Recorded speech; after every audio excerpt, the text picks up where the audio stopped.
Namo Vishnu Padaya Krishna Prishtaya Bhutale Srimati Bhaktivedanta Swaminiti Namane Namaste Saraswati Devi Gauravani Pracharine Nirviseshna Sunyavadi Paschatya Deshatarine Vanchakalpa Terubhyascha Kripa Sindhu Bhayevacha Patitanam Pavanebhyo Vaishnavibhyo Namo Namaha Jai Shri Krishna Chaitanya Prabhu Nityananda Shri Advaita Gadadhar Shri Vasadi Gaur Bhakta Vrinda Hare Krishna Krishna Krishna Hare Hare Hare Rama Rama Rama Hare Hare. So we welcome everyone to our Bhakti Sastri course. We're on the final section of the Bhagavad Gita. Yesterday we looked at chapter 15. I want to spend some more time just overviewing chapter 15, and then we'll go on to chapter 16.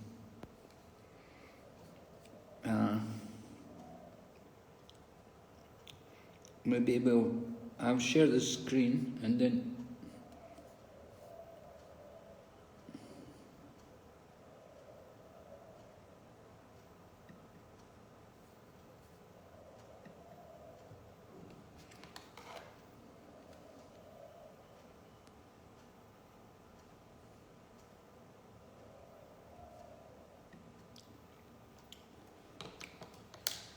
anyway, if everyone has a text, right? Okay, so we'll... Yes, Manu. All right, so going through the 15th chapter from the beginning, first verse.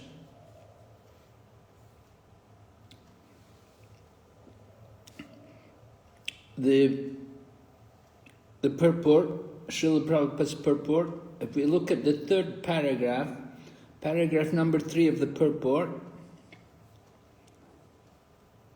this process of extrication should be understood. In the previous chapter, it has been explained that there are many processes by which to get out of the material entanglement. And up to the 13th chapter, we have seen that devotional service to the Supreme Lord is the best way. Now, the basic principle of devotional service is detachment from material activities and attachment to the transcendental service of the Lord. The process of breaking attachment to the material world is discussed in the beginning of this chapter.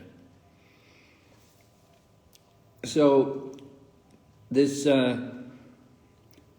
15th chapter connects to the 14th chapter. Remember, 14th chapter was describing the 3 modes of material nature. And hearing the 14th chapter, hearing about the 3 modes of material nature and how entangled we are in the modes, it's important for us to get detached.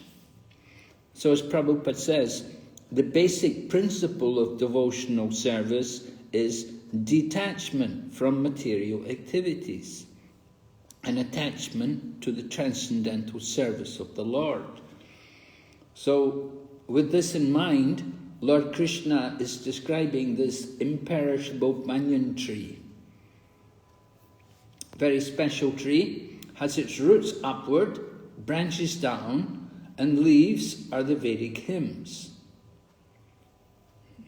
One who knows this tree is the knower of the Vedas. So the different parts of the tree are important. We should be familiar with them. Right? We're told about the leaves are like the Vedic hymns. Prabhupada writes in the purport about the Vedic hymns, they're meant for elevating oneself. So, hard to understand how are leaves going to elevate ourselves? Anyway, the point is the beauty of the tree is there in the leaves. A tree without leaves is not beautiful.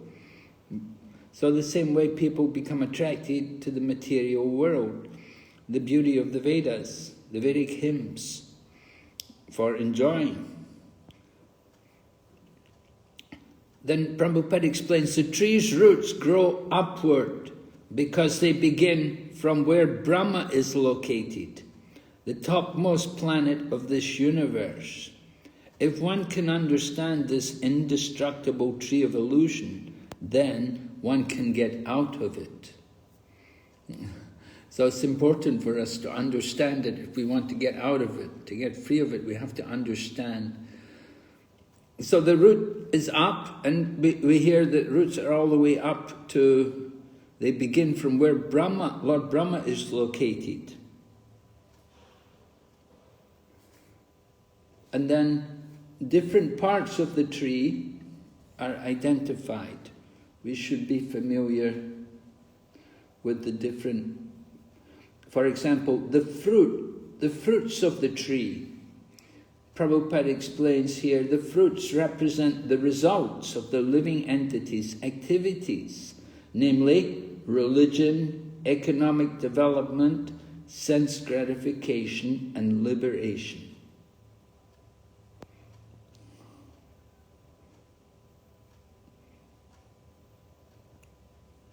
Then Prabhupada discusses about the nature of this tree.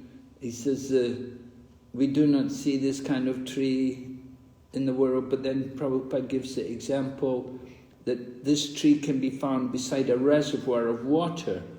We can see the tree on the bank reflect on the water, branches down and the roots up. In other words, the tree of this world is only a reflection of the real tree of the spiritual world. This reflection of the spiritual world is situated on desire, just as a tree's reflection is situated on water. Desire is the cause of things being situated in this reflected material light. One who wants to get out of this material existence must know that this tree thoroughly, they must know this tree thoroughly through analytical study. Then he can cut off his relationship with it. So the tree is situated on desire. And then, how is the tree nourished? So Prabhupada speaks about that. He talks about the impersonalists and how they consider the tree.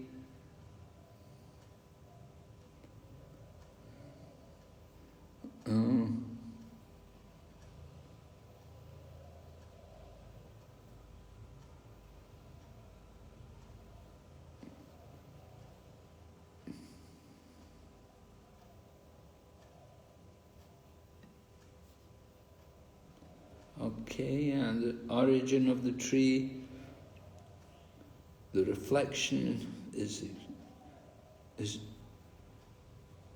material reflection of the real tree has to be cut off. When it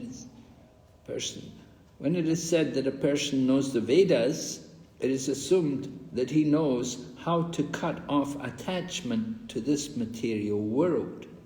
If one knows that process, he actually knows the Vedas.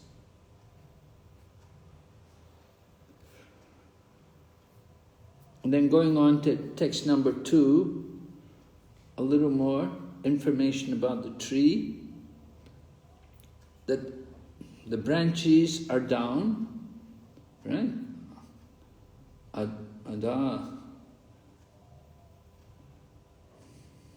Adasaka. Downward branches and upward roots. Urdhva mulam adasaka. The twigs are the objects of the senses. And the objects of the senses means taste, smell, touch, these things. And the tree also has roots going down, so it's not all the roots are up. We heard the root is up, but we hear also now this tree also has roots going down. And these are bound to the fruitive actions of human society.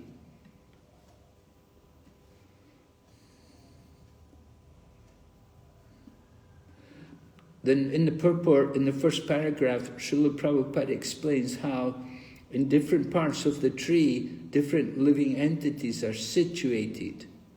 In the lower parts, there are variegated manifestations of living entities.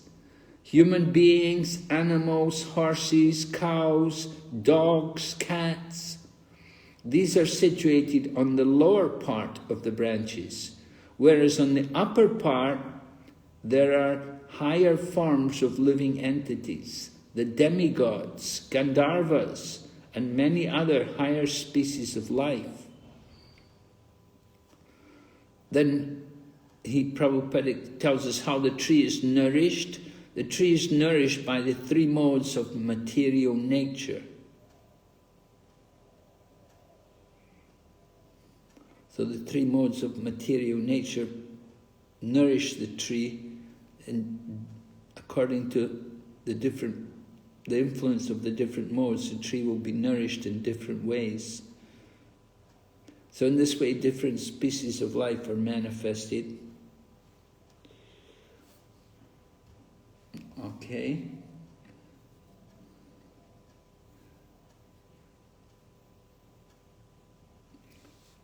Prabhupada explains also the tendency towards piety and impiety are considered to develop from these secondary roots which spread in all directions. So the secondary roots are attachment and aversion, which are byproducts of different varieties of suffering and sense enjoyment. So we have secondary roots, and now then Prabhupada said the real root from Brahmaloka and the other roots are in the human planetary system. And after one enjoys the results of virtuous activities in the upper planetary system, he comes down to the earth and renews his karma. This planet of human beings is considered the field of activities. Yeah, this planet Earth, this is where we earn our karma, and that karma will determine whether or not we go up or down or come back, according to our karma, according to our acts which we're performing here on this earth planet. We will suffer or enjoy in different places in the universe. Text 3 and 4 continue. This form of the tree cannot be perceived in this world. No one can understand where it ends, where it begins, and where its foundation is. Well, that's quite reasonable. When you see a banyan tree, you don't know where it begins, because they're so huge and they have so many branches going into the ground, and the branches are as solid as the main trunk. You can't tell where it begins or where its foundation is. But then it mentions with determination. With determination, one must cut down this strongly rooted tree. Right? So it's mentioned, asanga shastrena dredena chitva. Asanga shastrena, asanga. So sangha is association. So asanga knows detachment, get free. And shastrena, the weapon. So with the weapon of detachment, dredena chitva, cutting it down. So detachment is like the axe to cut our way out of this banyan tree.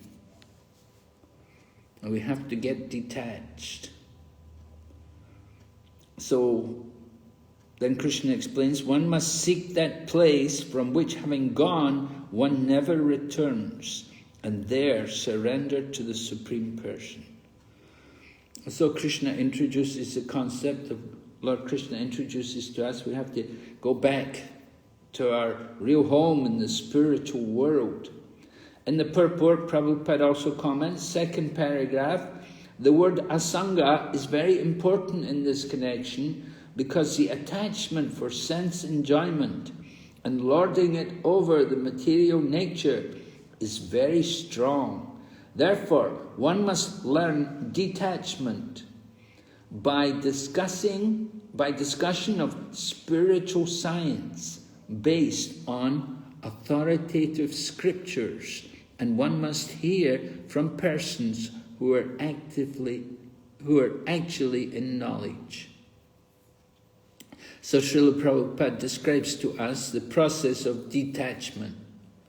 Right? It's not artificial. We just simply have to hear very carefully from the right source. We have to hear the spiritual science, and in this way cultivate detachment from the material world.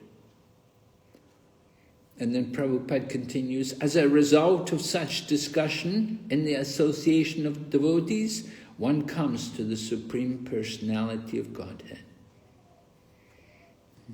Then at the end of the purport, Srila Prabhupada says, therefore, to get out of the entanglement of the strong banyan tree of material life, one must surrender to Krishna. As soon as one surrenders unto Krishna, one becomes detached automatically from the material extension. Then text 5 continues, describing the process of surrender. As Prabhupada said, we have to surrender. We want to get out. So Lord Krishna continues. What do we need to do to surrender? The surrendering process is described in text number 5.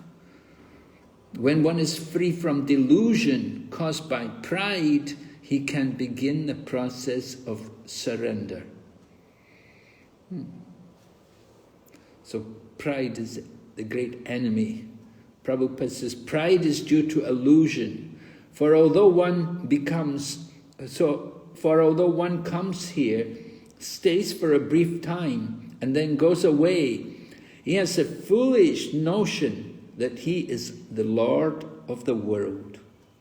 He thus makes all things complicated, and he's always in trouble.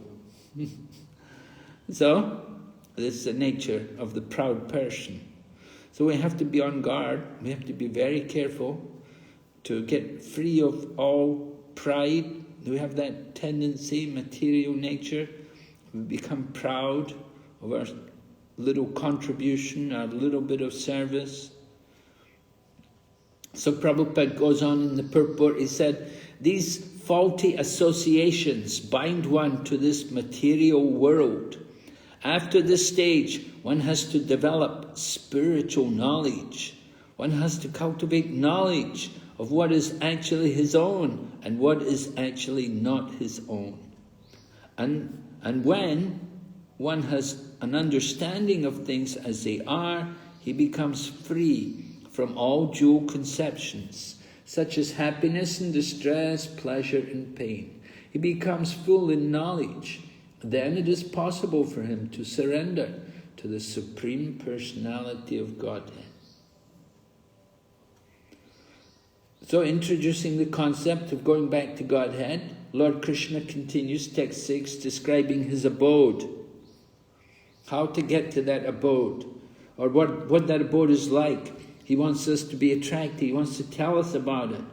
Hearing about it, we should be attracted, we should want to go there. And he says, those who reach it never return to this material world. In the purport, second paragraph, first sentence, as long as a living entity is in this dark material world, he is in conditioned life. But as soon as he reaches the spiritual sky, by cutting through the false, perverted tree of this material world, he becomes liberated. So we want to come to this stage of liberation. We want to get out of this tree. And then Prabhupada said how we have to be captivated by this. But he also says, one cannot become detached from the attraction of the material world simply by dressing himself in saffron cloth. It's not just putting on saffron cloth. He must become attached to devotional service. So this is the idea. It's not just some make a show, I'm renounced. We have to genuinely become active in Krishna consciousness. Then text 7, an important verse describing the Lord's relationship with the living entities. And we're told how we're all eternal parts and parcels of the Lord, eternal parts, but due to conditioned life, we're struggling very hard with the 6 senses, including the mind. Why are we struggling? Would anyone like to say, why are we struggling with the 6 senses, including the mind? What's the problem?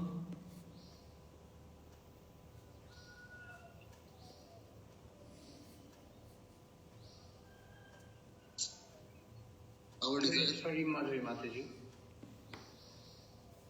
Hare Krishna Maharaj, because we want to be enjoyers. Yes. Can you think of a verse from Bhagavad Gita where Krishna describes this mistaken mentality?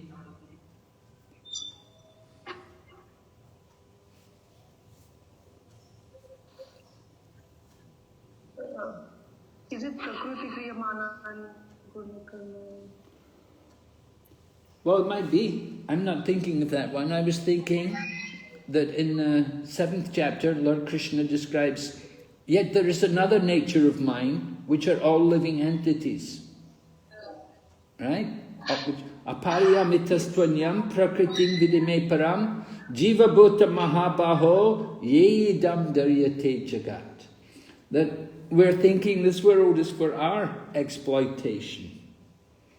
Because we're thinking that the inferior prakriti, the elements, the gross elements of material nature, we're thinking they're for us to enjoy. We're not understanding that the prakriti is Krishna's energy, and we are also Krishna's energy. Although we're superior prakriti, we have consciousness, but still the material world is not meant just for our enjoyment. It's meant for us to use it in the service of Lord Krishna. Right? But we have that tendency. And so that's why we're struggling. That's why this verse is, we can see Manashastani Indriyani Prakriti Stani Karshati. So Prakriti Stani Karshati, we're struggling with the material nature because we're trying to exploit. We're trying to enjoy what is not actually ours. All right? So, then in the purport, Prabhupada explains the secondary expansions, just like the secondary expansions of the Lord, they are all called the living entities. But the Vishnu Tattva is a personal expansion. Right? We're just living entities. We're not expansion. We're not like the Vishnu Tattvas. We're on a different level. We're much below the Lord, the Vishnu Tattva forms of the Lord, His personal expansions. We're just the living entities, separated expansions. But we have a relationship with the Lord. We do have a relationship.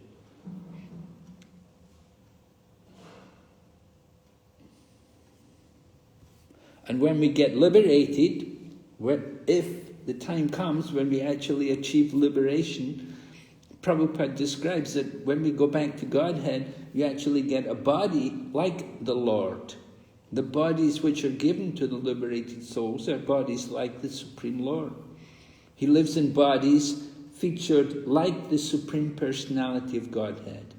As far as bodily construction is concerned, there's no difference between the part and parcel living entities and the expansions of Vishnu Murti. So that's the goal, that's the great benefit of going back to Godhead. All right? And then next text number 8, we're going on to hear about reincarnation. And Lord Krishna gives an analogy to help us to understand the process of transmigration, or if you want, reincarnation of the soul. Right? What is the analogy? Air carries now. Sorry? Analogy of the air. Yes, right. As the air carries the aroma, so the living entity carries his different conceptions from one body to another. Right? These conceptions are carried in the subtle body which accompanies the soul into the next life. Thus he takes one body after another. Prabhupada explains, minute independence is there. The change his body undergoes depends upon him. At the time of death, the consciousness he has created will carry him to the next type of body. So it's up to us. Where do we want to go? And then text 9 describes how you take a particular set of senses, particular ear, eye, tongue, nose. We see different creatures, they all have these different senses. Some creatures have very powerful vision, they can see very far away, or they can see in the dark.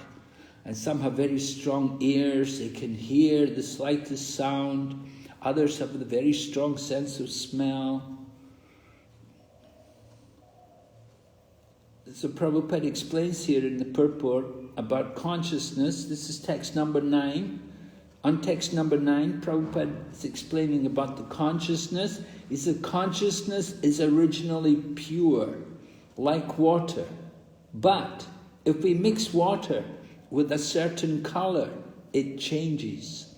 Similarly, consciousness is pure, for the spirit soul is pure. But consciousness is changed according to the association of the material qualities. Real consciousness is Krishna consciousness. So Prabhupada explains briefly to us about consciousness. And then next text, Krishna goes on to describe how people cannot understand this. They cannot understand how we can quit one body and we have to take another body. But Lord Krishna does say, one whose eyes are trained in knowledge, he can see all this. The ordinary materialistic people are blind, they cannot see this. So training is required. Prabhupada says in the purport of text number 10, one who is trained to perceive all these things is very fortunate. Right? We say Krishna conscious souls, fortunate souls. Very fortunate to be born in a family of devotees or to come to Krishna consciousness. Very fortunate soul.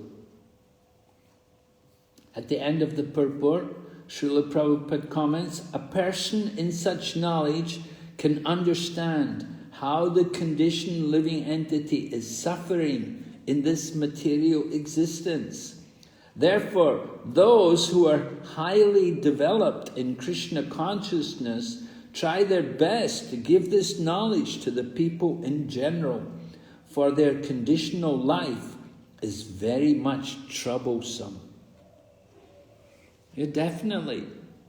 Their conditional life is big trouble, so much trouble.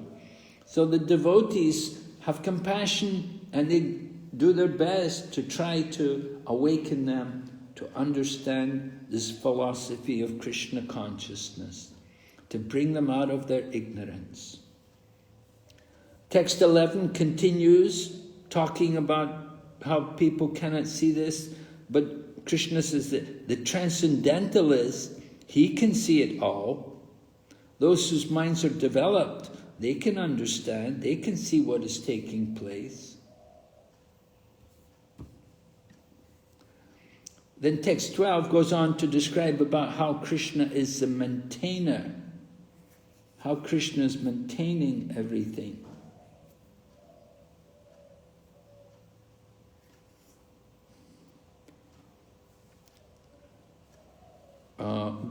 In the purport, Prabhupada said, unintelligent cannot understand how things are taking place. Right, they couldn't understand how we're giving up one body and taking another body. There's many things they cannot understand. So we will ask you, how is Krishna maintaining us?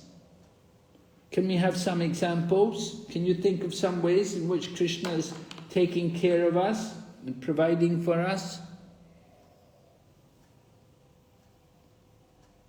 Yes?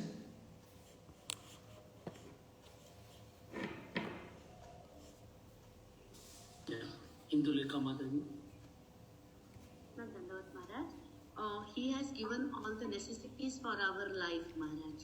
In the nature, in the material nature, he has given all the necessities and he is taking care of us by providing all the things. Well, very vague. You don't tell me what he's given you. Okay. I'd like to know what he's given you.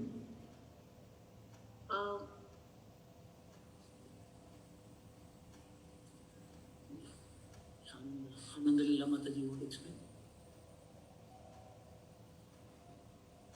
Hare Krishna, like the sun, the moon, the air, water, we need air to breathe. We are not paying anything for that. And if the sun won't rise on time, then we will be in total darkness.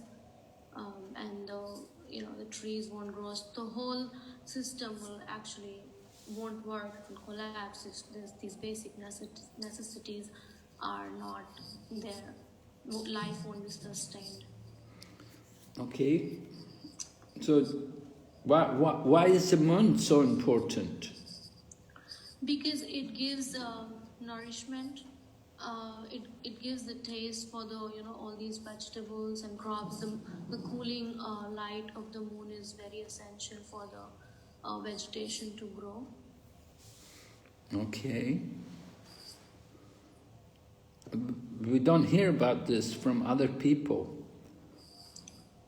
Does it mean that if we grow vegetables, if we grow them inside a tent, for example, in some parts of the world they have, severe climate, so they put up tents. Plastic sheeted tents, and inside these tents they will grow vegetables. So will these vegetables have the same juice or not? No, not the same as a natural one. So it will be different. Yeah. And having said that is possible only to some extent. That's not going to happen, in the whole earth. How much can we do that artificial lighting and, that kind of thing may not be possible in each and every sphere of life. But then the sun and the moon is for everyone. All right. What about desalination water? We take water and take out the salt from it. We take water from the sea and just remove the salt. What do you think of that? I don't know.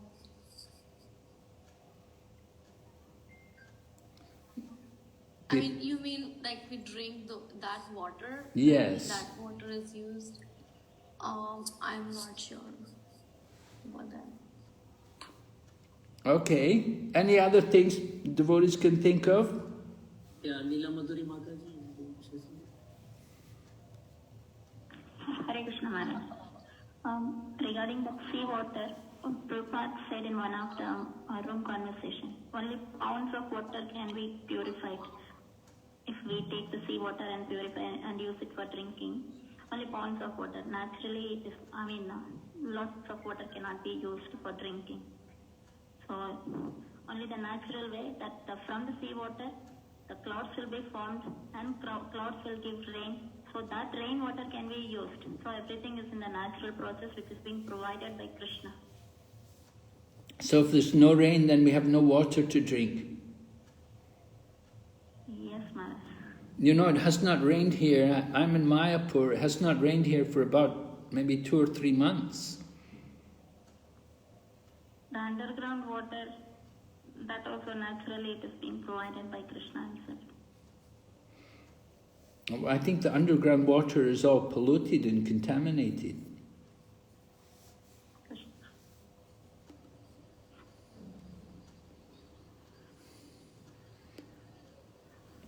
Anyway, we have to make arrangements. We have to store water. If you say the rainwater is good, then when it rains, then we have to store the water and keep it, right? And use it until it rains again. Yes, Maharaj. All right, thank you for contributing. Anybody else? Maharaj, in this connection, can I say something? Yes, please. First of all, this verse is teaching us our dependency on the mercy of the Lord. You know, Maharaj? Depending on the mercy of the Lord. Yes. Yes, all right. Definitely, we're dependent on Him. If He's maintaining us, we depend on Him for mercy. Yes. But if we don't get any rain, does it mean He's not merciful to us?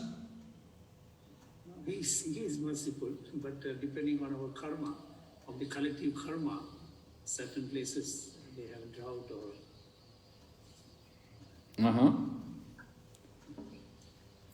So we can attract the mercy of the Lord. Yes, by surrendering to Him, we can attract His mercy. And in olden days, I've seen, Maharaj, when we were in our small little town in India, every house had a tank under the house. So during the monsoon period, they will collect the water, and that water is stored there, and it can be utilized during the summer and when there is no rain. All right. Yes. Yeah, we have to learn to be economical. Sometimes we're very wasteful. We have, running water taps everywhere. We'll leave the water running. We're very wasteful, very extravagant. We don't appreciate everything which is given to us by the grace of Krishna. I remember one morning on a morning walk with Prabhupada, we walked past a house and there was a tap running. The water was running, nobody was there. Prabhupada turned to the devotee and said, "Go inside, turn that tap off."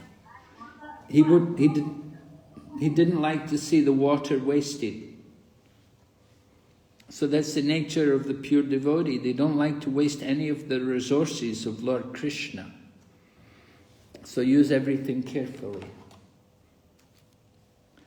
All right, in the purport, this text number 12, Prabhupada writes, one should simply try to understand that the splendor of the sun, splendor of the moon, the splendor of electricity or fire are coming from the Supreme Personality of Godhead. In such a conception of life, the beginning of Krishna consciousness lies a great deal of advancement for the conditioned soul in this material world.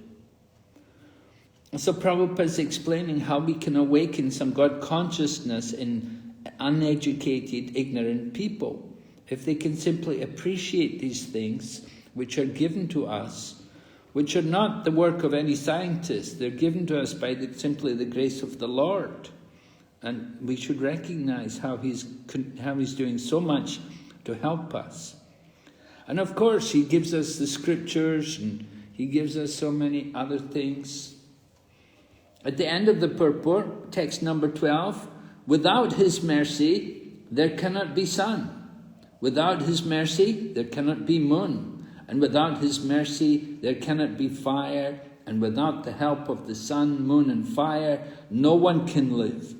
These are some thoughts to provoke Krishna consciousness in the conditioned soul.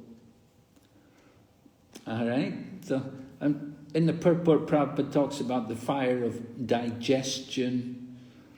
And then he says also, they set fire to start the factories. So many things are done with the help of fire. Sunrise, fire, moonlight, pleasing to the living entity. Huh? And then the vegetables are talked about. By the moonshine, all the vegetables are nourished. The moonshine is so pleasing that people can easily understand that they are living by the mercy of the Supreme Personality of Godhead. People are often not very appreciative. They don't recognize how much Krishna is giving for us. They don't see what they've got. They only see what we don't have. So then the next text goes on, text number 13, talks about supplying the juice of life to the vegetables. And Krishna says, I become the moon and thereby supply the juice. And I enter into each planet. By my energy, they stay in orbit. What's the example Prabhupada gives to describe about how the planets stay in orbit? There's an example given in the purport. Anybody? Yeah, Karuna Sindhu Prabhu. Maharaj, the pearls are strung together. What? That shloka, the pearls are strung together in one string. No, I'm asking what's the example Prabhupada gives? Prabhupada gives an analogy talking about how the planets are all in the hands of Krishna, are held by Krishna, they're kept in orbit.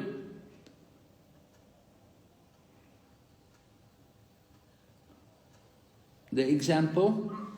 Is it not this one, Maharaj? That's the pearl is strung with together with a thread or something. Is not the one? I'm not hearing clearly what you say. Maharaj, pearl is strung together. What? With thread. What comes together? Pearls. The string of the pearl. Oh, pearl. The pearls. No, that's not the example. I'm looking at the purport of text number 13. In the purport of text 13, Prabhupada talks about holding some dust in the hand, that he may pick up a handful of dust and hold it in the hand, right? But when he opens the hand, the dust will all fall to the ground. The dust won't just stay there, but Krishna keeps the planets in place. He said if someone holds a handful of dust, the dust is going to fall. If one throws it in the air, it will fall down. In the same way, the planets are floating in the air, but they're not falling down. They're not falling down because they're all held in the fist of the universal form of the Supreme Lord. By his strength and energy, all moving and non-moving things stay in their place. And so you could say, well, this is the force of gravity. Yes, this Krishna's power. We see gravity as Krishna's power. The scientists say, no, it's just natural, just nature. But whose nature? It's the nature of Krishna. It's due to Krishna's management, Krishna's supervision. In the purport, Prabhupada said, were it not for him, Lord Krishna, all the planets would scatter like dust in the air and perish. Similarly, it is due to the Supreme Personality of Godhead that the moon nourishes all vegetables. Due to the moon's influence, vegetables become delicious. Without the moonshine, the vegetables can neither grow nor taste succulent. So these are some nice ways to understand the Lord. Oh, there's a few more. Text 14. The fire of digestion in the bodies of all living entities. And I join with the air of life, outgoing and incoming, to digest 4 kinds of foodstuffs.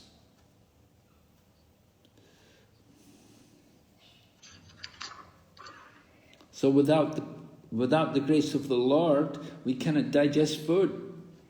If you don't have good digestion, we have to pray to Krishna. Then when you have a good digestion, then you can eat more food, you can enjoy, eat more, and you can eat heavy food, you can digest it all. So this is all by the arrangement of Krishna. Of course, as we get old, we don't have digestion anymore. So Krishna's warning us that you're old now, you have to prepare to give up the body. Don't eat so much in old age. Prabhupada said, young man cannot eat too much, but the old man cannot eat too little. And so we saw Prabhupada, he was eating very frugally, very little, and he would always say like that. Okay, then text 15 comes up. Then, of course, it's a very famous verse, very well-known verse. We should all be familiar with that. And we discussed that quite a bit yesterday when we had the preaching application, how the Lord is in the hearts of everyone. So He's in the heart of all living entities. He directs us. He remembers everything. We don't remember. And He allows us to forget also.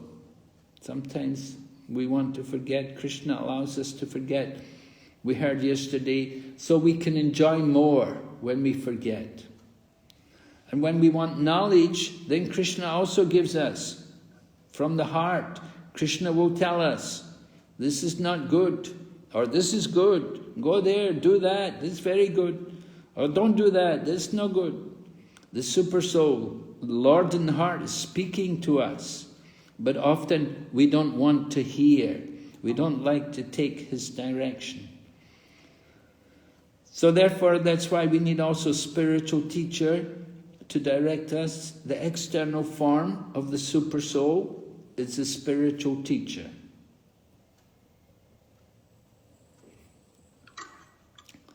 At the end of the purport, Prabhupada says, in this verse, the purpose of the Vedas, the understanding of the Vedas, and the goal of the Vedas are clearly defined.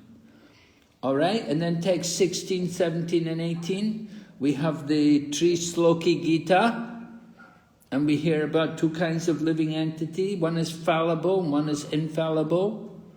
And then above them all is the Supreme Lord.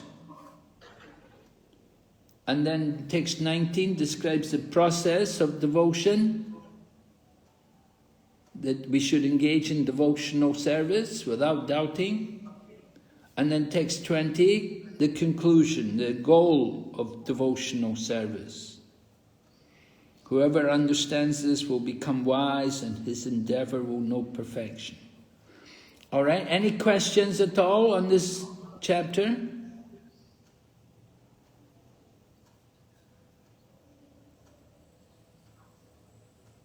At the end of the purport, just to conclude this chapter 15, the final paragraph of the last verse of chapter 15, Prabhupada writes, while one is performing devotional service in the association of pure devotees in Krishna consciousness, there are certain things which require to be vanquished altogether. The most important thing one has to surmount is weakness of the heart. The first fall down is caused by the desire to lord it over material nature. Thus one gives up the transcendental loving service of the Lord. The second weakness of the heart is that one increases the propensity to lord it over material nature. he becomes attached to matter and the possession of matter. The problems of material existence are due to these weaknesses of the heart. In this chapter, the first 5 verses describe the process of freeing oneself from these weaknesses of heart, and the rest of the chapter, from the 6th verse through the end, discuss Purushottam Yoga. Alright, I'd like to go on to chapter 16, Divine and Demoniac Nature. Maharaj, you want to take some questions? Yes? Sachinandan Guru. Yeah, Hare Krishna Maharaj. So Maharaj, how are the first 5 verses speaking of the how to get rid of the weakness of the heart? Well, we were explaining that the banyan tree, that ashwata tree, the banyan tree is teaching us the importance of detachment, that we have to get out, right? That banyan tree represents our entanglement in the material existence. And this entanglement in the material existence is due to our attachment, due to our weakness of heart. Okay. And in the same context, Maharaj, as I understood, that the reflection of that banyan tree, which is actually the spiritual tree, is based on the desire. And we are seeing the reflected of the tree. We're not seeing the spiritual one. So, it is mentioned here that one has to cut the tree by the weapon of detachment. So I was just trying to understand what is the meaning of cutting the tree. One has to come out of it and one has to go to the spiritual tree. Is that correct? Yes. I have to get free from the attachment, from the entanglement and the material energy. And the process for that is one has to get removed of his ignorance, and one has to purify his desire. As the reflection is based on the desire, so one has to purify his desires. Yes, we spoke about Asanga Shastrena, the weapon of detachment. And the Prabhupada, I read to you from the purport, Srila Prabhupada said, we cultivate this detachment by hearing from scriptures, from proper authorized persons. They explain to us the message of the scriptures, and this will allow us to cultivate detachment from the material existence. Okay. And Maharaj, in the purport of the 5th verse, it is very elaborately mentioned about that lording over tendency which we have. One should try to cultivate real knowledge that he's not the lord of the material nature. Now, how does one come out of that lording over tendency? Because when we hear some lectures and when we try to associate with devotees, we feel this, yes, we are not the lords, but then this tendency keeps on coming back and back and back. Yes, so you have to hear more and more. You have to hear more and more until it really begins to penetrate. Because if it keeps coming back, it means you didn't hear very well. So we have to hear more and more. It has to become part of our existence. Our whole consciousness and mindset has to change by hearing. So it requires more hearing. Just like when you have a very bad disease, you have to take a treatment for some time. It's not just hearing once. You have to hear, you have to go regularly and regularly get treatment. So the same way we have to hear this message, we have to awaken the spiritual knowledge. And we have to hear, the knowledge has to be transmitted from the spiritual authorities into our heart. Not just into our ears, it has to go to the heart. We have to clean the heart. So it will take some time. And we have to do service as well.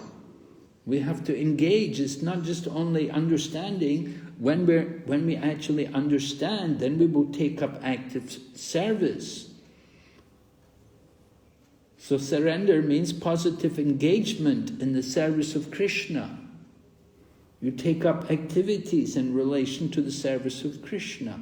We don't just simply hear and think, oh, very nice, and go away and go back into Maya. But we have to take up the activities. Right? Just like you come in here and then you've heard, you're convinced, you will share it with others. You will teach this knowledge to others. You'll pass it on. You'll communicate this information to other people. You won't just keep it for yourself. Right? If you have something, you've really appreciated it, you want to share it with others.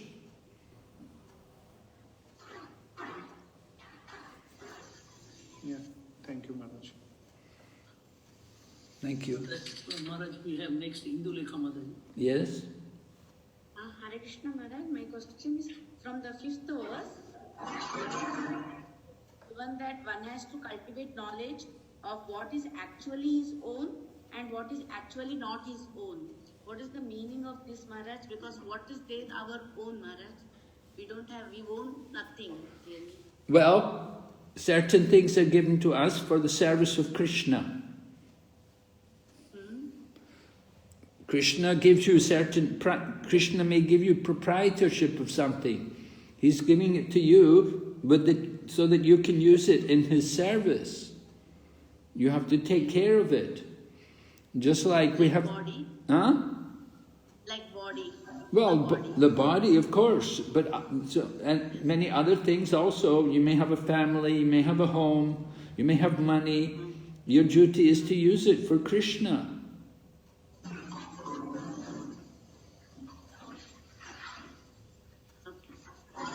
What is that noise in the background? I think it's Indulekha Mataji's background. No, Maharaj, because I don't have anything. Somebody's, let me check, someone's audio is on. Okay. Next, Maharaj, we have Murli Govind. Yes? Hare Krishna Maharaj, please accept my humble obeisances. Maharaj, we normally see in some places, whenever there is a drought or there are no rains, some priests perform these sacrifices for pleasing the Lord Varun and get the rains. How do we understand and how do we explain to the normal people, Maharaj? They do a sacrifice and get rain? Yeah. What kind of sacrifice they do? They do very elaborate sacrifices, Maharaj. Brahmanas. Brahmanas. Well, we also, there was a drought one time in Andhra Pradesh, and the man in charge of the drought commission had written to Prabhupada requesting financial support to help feed the animals. And Prabhupada said, well, look, I'm coming there, and we will do a yagya. We will do the Sankirtan yagya. So Prabhupada came there with the devotees, and they had a big Sankirtan, and the next day it rained. And so the people were very appreciative. This is described in the Science of Self-Realization. If you read the Science of Self-Realization, the letter there from the man and Prabhupada's reply, and then the description of what happened. So the real yagya, the real sacrifice is the Harinam Sankirtan. That's the real yagya for the age, the chanting of the holy names. Okay, thank you, Maharaj. Thank you very much. Maharaj, we had a practical example here in Brisbane. A few years back, we had a drought and there was no water, and they were going to say that they were going to recycle the water which we were using. And devotees they were all worried that, we'll have to take bath the deities with the recycled water. So what we did is we did Harinam Sankirtan. We went in each and every places we went there. And after a few months, there was so much of rain, it flooded actually. After a few months? Yeah, few days, not even a month actually. Oh, okay, very good, yes, certainly. If we do yagya, we do Sankirtan, we can expect rain.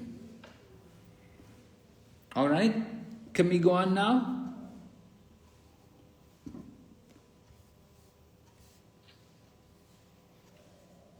Krishna Keshava?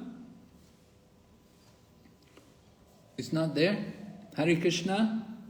He is there, but I think Maharaj... All right, so we'll go ahead. I think there's no more questions. We'll go ahead to chapter 16. So, sorry, Maharaj, my audio cut out for a minute. Oh, okay. So I'm going to go on now to chapter 16. I think there's no more questions. Okay. Right? Oh, let me see. So looking at this section, chapter 16, we can see there are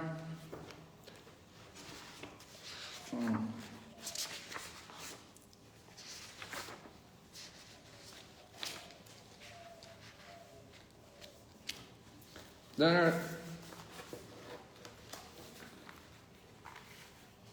1, 2, 3, 4 sections. Is it three sections? Chapter 16, 3 sections. First of all, transcendental and demoniac qualities will be described. Then the demoniac nature, and then the results of demoniac activities, and the choice of elevation or degradation.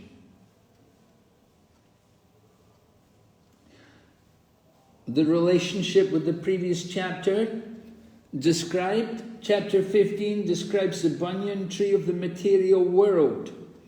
Right? In chapter 14 we heard about the mode of goodness and how we should try to cultivate the mode of goodness, and how it's not good to be in the mode of passion and ignorance.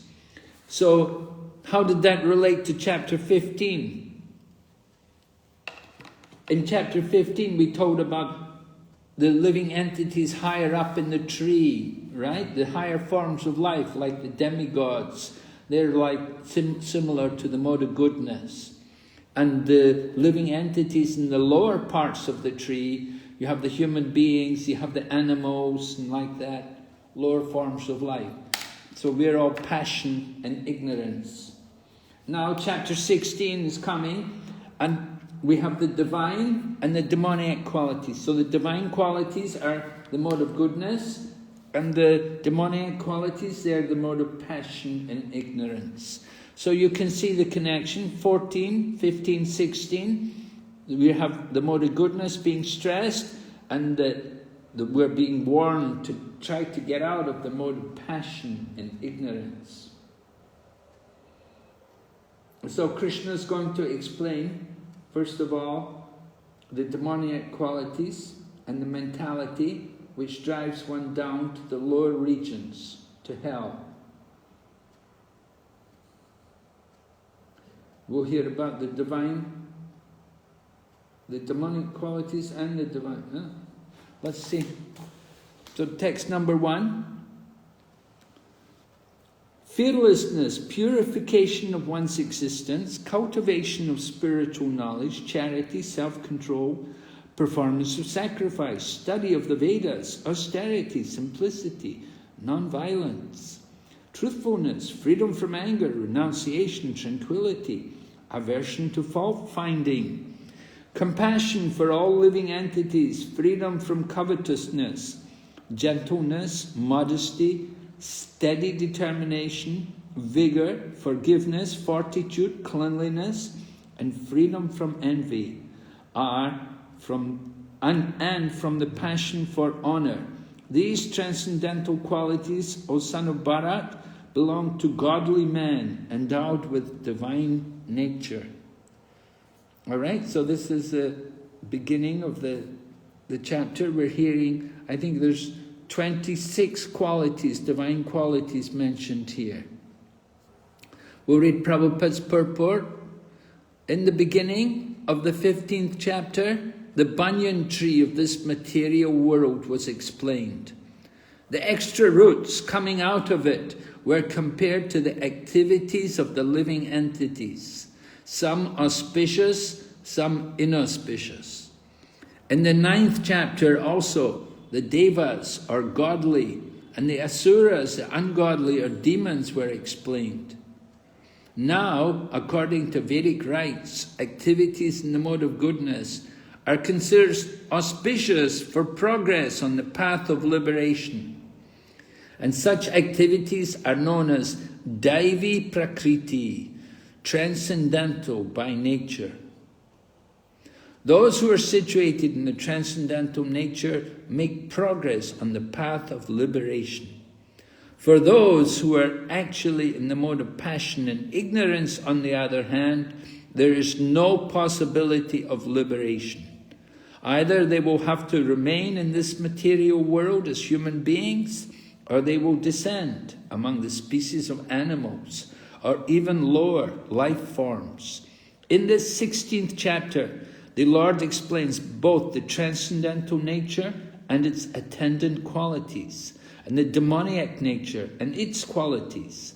He also explains the advantages and disadvantages of these qualities. We're going to look at these different qualities, and we want to understand them. If you have your student handbook with you, there's a table with the different qualities. It's on page 76. On page 76, the divine qualities. Now, we should note these different qualities it's not that each and every quality is for everyone, but it depends on the particular position of the devotee. Just like, for example, the first quality mentioned here, fearlessness. Fearlessness. Now, fearlessness is not a quality which we would want women to cultivate so much, or even ordinary family men. But this is actually what's really meant for sannyasis. And Srila Prabhupada explains sannyasi means they should be fearless. They should be willing to go anywhere and just depend on Lord Krishna. Just like Srila Prabhupada could go to America with how much money? How much money did Prabhupada take to America when he went there? You know, he had like 30 rupees or 50 rupees or something.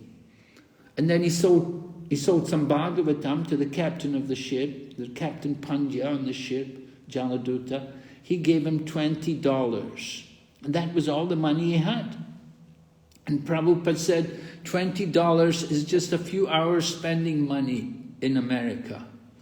Even in 1966 or 66 when Prabhupada arrived, it wasn't a lot of money. $20 wouldn't pay a taxi fare nowadays. So Prabhupada just had this money. He was just depending on Krishna. So that is the mode fearlessness. The devotee is not worried about his maintenance, and he's not thinking, well, where will I get my prasadam, or where will I sleep? Oh, I need a nice room. Oh, I need this. No, that's not the mood of the sannyasi. The mood of sannyasi is just to depend on Lord Krishna, to go everywhere, preaching. So this is a quality. Fearlessness is meant for sannyasis. But then the next quality, purification of one's existence. That can be applied to everyone.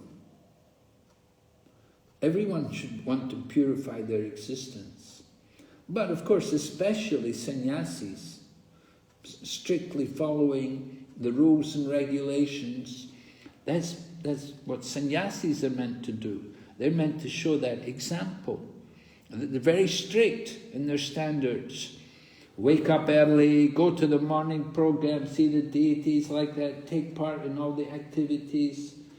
This is the business of sannyasis. Cultivation of knowledge. Number 3, cultivation of knowledge. Again, sannyasis, that's meant, brahmacharis also. Brahmacharis meant to get good education, then they can go and preach with the sannyasis. Then charity. Number 4 says charity. And they put, this is meant for householders, grihastas. Grihastas should be charitable. Now, charitable is not just giving money. Don't think that, well, look, I'm poor, I don't have any money, I'm poor. But charitable means you can share whatever you have with others. Just like, you eat, you cook some food. So Prabhupada said, householders, they should invite guests to come. They should bring guests to their home to eat. So that is charity. Food is ready in my home. Anybody is hungry, come and eat. Householders are supposed to invite like that. Whatever they have, they will share. They have a home, they will share their home with others. They invite people to come. They don't just try to be private. Don't come here, don't disturb me, that's not charitable. And so charitable is not just giving money to people. And sadhus generally, they don't want money. They want to get away from money. They want to, but they do want the opportunity to preach. So you bring a sadhu to your home, they will preach to you, they will enlighten you. Any comments about these things so far? Any discussion? No? Okay. We'll go ahead. Number 5.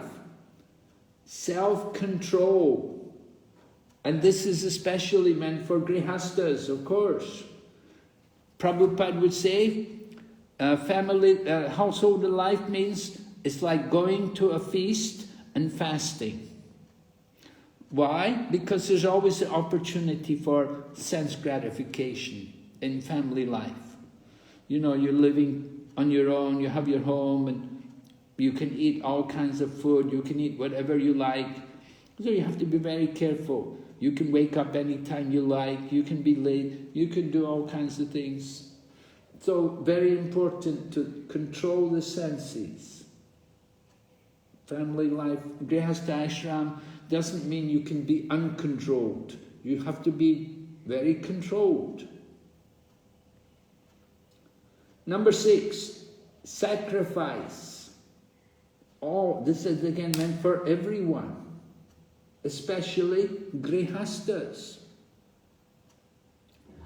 Now, to perform sacrifices, the easiest one to do is to do Harinam Sankirtan. And that's what we should be doing every day. Every day you need to get some kirtan, Sankirtan, so important. The life of the devotees gives one a taste of the full nectar for which we are always anxious. Every day you need to get kirtan. So in the lockdown, if you're not able to go to temple, you need to do kirtan at home. It's very good. And if you're not doing kirtan at home, then you need to log in, use your computers and your mobile phones to go online and listen to other people doing kirtan and join in the kirtan with them. It's very nice. Sometimes, when I go to China, we will play a video of the devotees doing kirtan. Yeah, and it's very nice. We play the video and we see the devotees there and they're chanting, and we're just watching a video, but we also chant, and I get the devotees also to dance, and this way we're just watching a video. We're not really having kirtan, we're just playing a movie, but it's kirtan, and we're having very nice kirtan, chanting and dancing, just watching, not just sitting and watching, but actually participating in the kirtan, chanting and dancing in the home. So this is the yagya for this age. That's the real yagya. Of course, grihastas like to do other yagyas. You have a new home, you do a griha pravesh, you have a baby, you do anaprashna. Well, these are all different yagyas. Okay, you can do those yagyas too, but the real yagya is Sankirtan. Right? Number 7, Vedic study. This is meant especially for the brahmacharis. Student life, they should spend their time studying scriptures. So the young men, young women also, good for them, study and learn. If they learn well when they're young, when they grow up, they will not forget. They can learn so many things. Young age. One time Prabhupada was coming to America and the reporter asked him, he said, all of your followers seem very young, Swamiji. And Prabhupada said, yes. He said, because there is a time for education. So he said, our movement is for education purposes. Very important. Young people, they need to get this education. They need to have regular classes. They need to hear more. They need to take part in these studies. You know, even young people can take part. They can do this Bhakti Sastri. It's not necessary that you have to be a certain age. Many people young people, they can also come and take part. If they're literate, if they're able to write, they can also come and do the course. Number 8, austerity for everyone, especially vanaprasthas. Of course, sannyasis also, but everyone can do some austerity. Human life is meant for tapasya. That's Lord Rishabhadev's teaching, austerity. Austerity in the sense that, you know, simple living, controlling the mind and senses. Don't be a sense gratifier, live in luxury, live in so much opulence, but try to live simply, keep it simple, basic. Don't be extravagant. Especially vanaprasthas. They're still in family life, but they're cultivating detachment. So austerity is purifying. And later on, when we do chapter 16 and 17, we'll hear about austerity in the mode of goodness. How we can purify ourselves by austerity through hearing the scriptures and through reciting prayers. Many different ways in which we can practice austerity of the body, the mind and words. Worshipping the spiritual teachers, that's also an austerity of the body. And speaking the truth and making it also palatable. This is all different kinds of austerity. We'll hear about this in the Bhagavad Gita. We still have to do that. Number 9, simplicity. For everyone, simple and straightforward. Don't be political. Don't try to hide the truth. Number 10, non-violent. For everyone. Non-violence means, of course, we mentioned before, not speaking any unkind words to others, speaking words which are pleasing and truthful.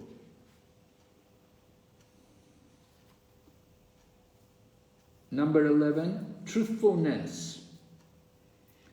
That is one of the pillars of religion. Satyam, that we should be truthful. And it said only a portion of the lag of truthfulness is remaining in the Kali Yuga. So we should speak the truth. We're not meant to tell a lot of lies.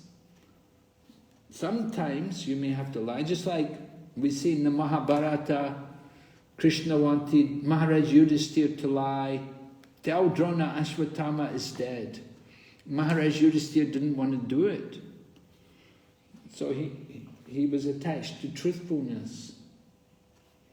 Generally, the devotee doesn't like to tell lies.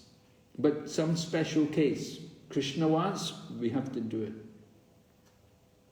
Number 12, freedom from anger, everyone.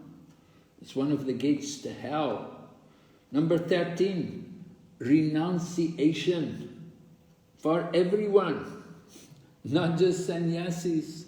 Everyone should be renounced. Renunciation means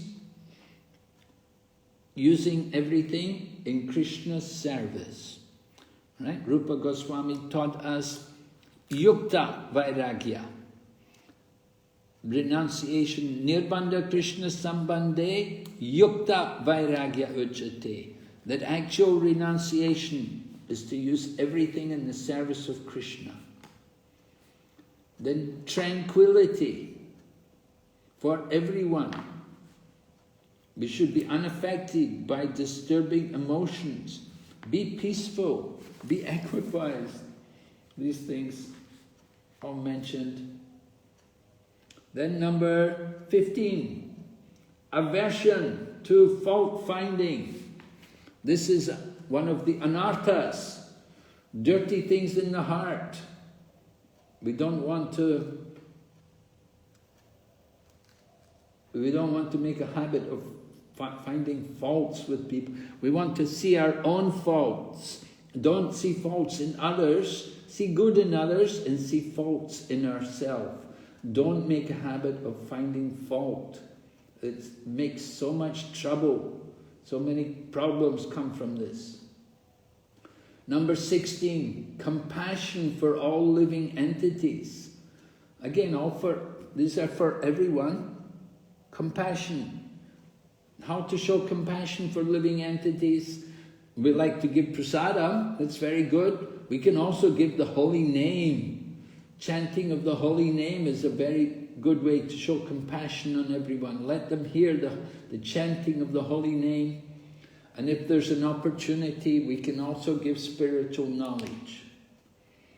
Number 17, freedom of covetousness. Being too greedy is not good. One of the gates to hell is greed. So try to avoid that. Wanting to get more and more, collecting all the time more.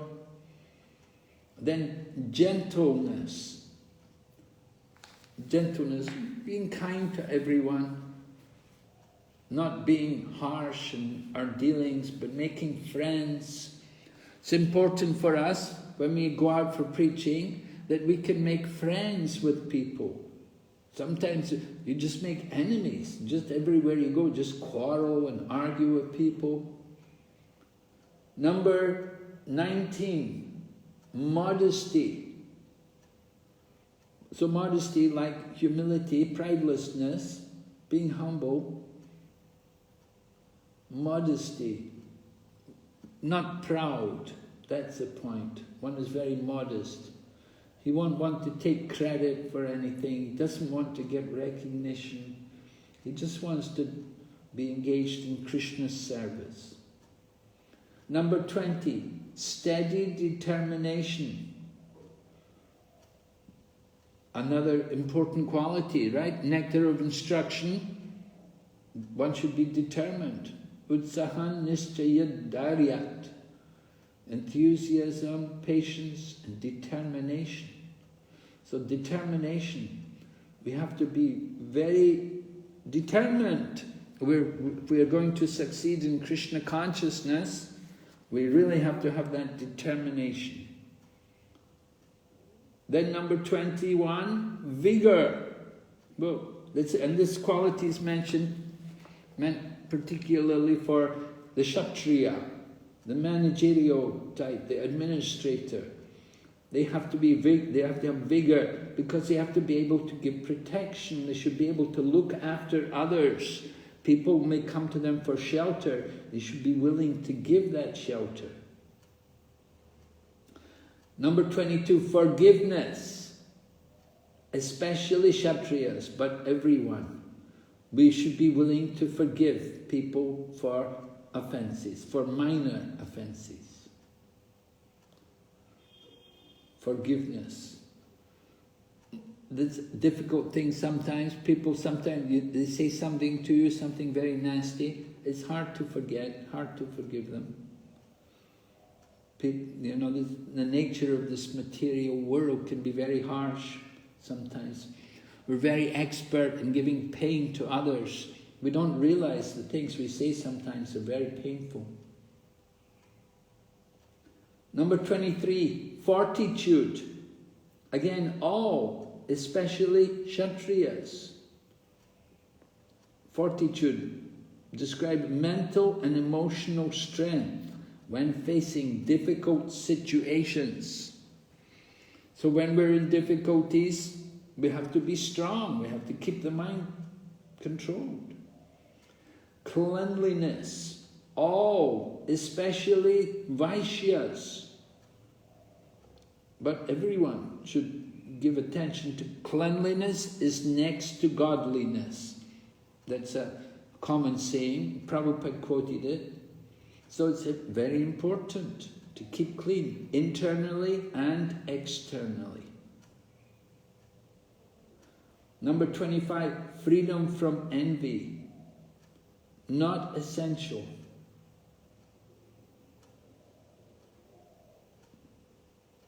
Oh, not resentful of another.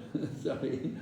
Fearful, freedom from envy. One is not resentful of others. It's for everyone. And finally, freedom from the passion for honor. All, especially Sudras. We should respect others. So, I'd like give you a little exercise, what you can do. Pick a quality, one of these 26 qualities, pick one quality, and then tell me, how are you going to cultivate this quality? What are you going to do? What activity can you do which will help you to cultivate this quality? Do you understand what you have to do? I'd like each of you to do it individually. Pick one of these 26 qualities. Try to pick a different one from the person, if you're sitting with somebody else. Do it different, But pick one quality from these 26 and just tell me, how are you going to go about cultivating this quality? What are you going to do? For example, if we were to pick cultivation of knowledge, okay, and maybe I'm going to take Bhakti Sastri course, or I'm going to go to Bhakti Vaibhav, something like that.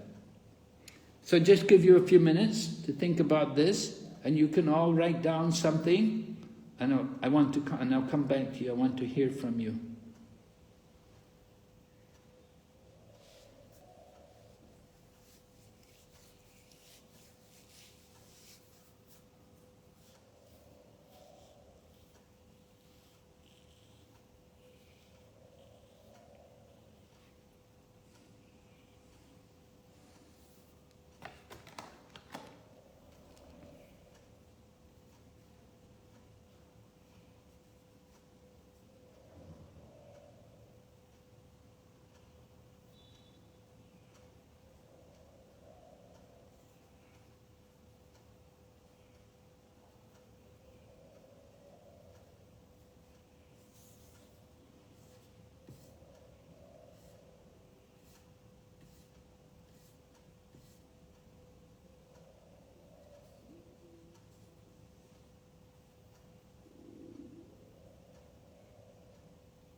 All right?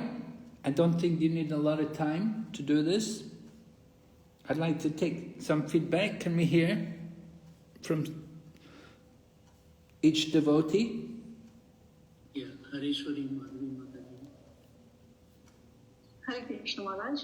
Maharaj, I would like to cultivate forgiveness. So, practical ways, what I thought of is by always remembering that everything and everyone is part and parcel of Krishna. And the second thing is try to remember that everyone is behaving in a certain manner because of the modes of nature. So it's like not willingly they are doing, but because they are forced to do until certain modes of nature. And also by reciting the shloka Tattvam Kampam. So I think in that case I should be able to cultivate forgiveness. Oh, I think you picked a very interesting quality. Yeah, the quality of forgiveness. Very, very challenging one actually, to try to cultivate this forgiveness, because we do have that nature that we want to, you know, if somebody wrongs us or something bad happens to us and we feel somebody was responsible, we may have some hate for them, and so it's very, very, very difficult actually to cultivate this forgiveness. But you've come up with some strategy for it. Very nice, very interesting. You can recite Tattenu Kampang, and we can try to remember Krishna conscious philosophy, thinking about whatever happens, you know, maybe we deserved it, right? Yes, Maharaj. One time Prabhupada was giving a lecture, and a man was listening to the lecture. At one point in the lecture, he stood up and he began to shout abuses at Srila Prabhupada. And he shouted a lot of abuse, and then he stormed out. And Prabhupada said, "Oh, I must have offended him in my previous life." So when somebody does something to us, they do something wrong to us, we could also think like that maybe I've offended this person in my previous life. Sometimes it's a tendency that somebody does something to us, we want to get revenge. And that's very dangerous. Very, very bad thing. But we have to cultivate, as you say, forgiveness or even tolerance in the face of the adversity. Okay, thank you, Maharaji. Next we have Sachinandan. Yes? Hare Krishna Maharaj. I was considering that quality of self-control, especially in Grahastha ashram. You rightly said that it is like controlling oneself in a feast. That was a very nice analogy. So I was to cultivate it. I was considering a few things and to practice strictly. One is that fixing my time to go to bed and to get up in the morning, and try to regulate it and fix that at least. Then I'm fixing my meal and prasadam habits, timings and quantity both. Okay, very good. And then fixing my sadhana timings to do chanting, maybe timings to do reading or hearing. Uh-huh. So regulation. Yeah. Uh-huh. Okay, that's what I could think of. Okay, thank you very much. Next Maharaj is Indulekha Kripadevi. Hare Krishna Maharaj, I would like to cultivate the steady determination, because in my service I am finding so much of difficulties and so much of challenges. So those things I would like to not give up and continue with my service with determination. Okay, yes, determination. Yeah, we need that determination. We have to be very determined. Yeah. Because many times I thought that I'll quit and go, but still with a lot of resilience I am staying still back in that service without relenting in spite of so much of difficulty. I would like to continue with that and do my service. Okay, very good. So we hope you'll be successful. Yeah. Next is Chidanandan Nimai Prabhu. Hare Krishna Maharaj, please accept and respect the obeisances. So I also wanted to talk about imbibing the quality of steady determination. So apart from that, also I like the idea of being a stithit here. Being equipoised in any situation come what may. So these are some of the qualities I would really like to imbibe. And for the steady determination, we are making maybe some plans like a proper schedule or something like that. So that because we have a long way to go in Krishna consciousness, and I want my sadhana, my entire lifestyle to be very steady, and I should continue step by step in a very determined fashion. So maybe if you can give me some tips on how I could be very steadily determined and also be equipoised in any situation. Well, a lot depends on association. You have to be in the right place with the right people.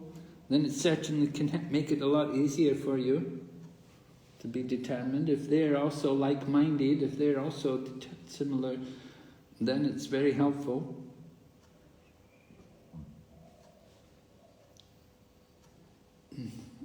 Yes, Maharaj. Depends a lot on your personal situation.